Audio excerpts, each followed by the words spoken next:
Hey guys, this is a new channel I'm making, and gonna be doing this show on it called SNG. The SNG stands for Story and Gameplay, which kind of speaks in itself. What I do is I talk about the story of a game, and then I play the game in part 2.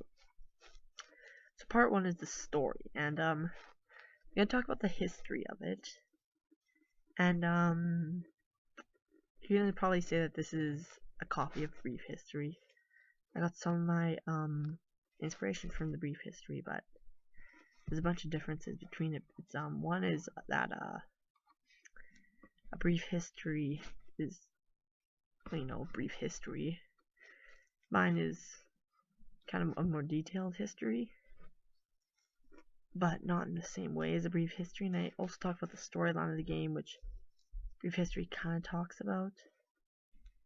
And brief history does other stuff besides games, and when he does do games, he does game franchises.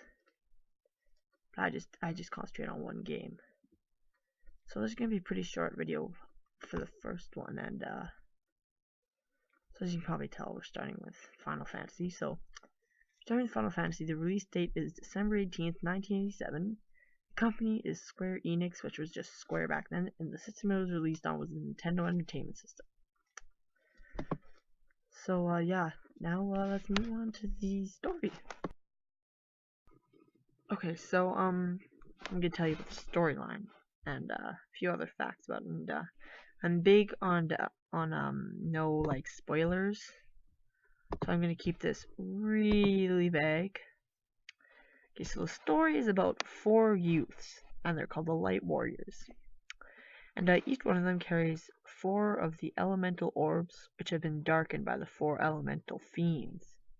Together they quest to defeat these evil forces, restore light to the orbs, and save their world.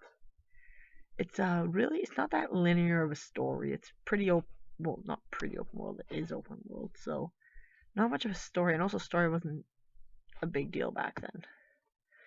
So and the game received generally positive reviews, and it's one of the most successful role-playing games on the NES, and is also basically what made the genre popular. And and something that was really praised on is the graphics, which were like really good back then. But people criticize the time spent wandering in search of random battles to raise the player's experience. And so I can see that, because I've played it, and walking around kind of gets boring, really. But Final Fantasy, the first game, has now sold over 2 million copies worldwide, which is really good for a NES game. So that's basically it. I told you this video was going to be short. The other video is going to be a lot longer and more detailed. But in the next video, we're going to be playing it and checking it out for ourselves. So I'll see you guys then. Analyzer out.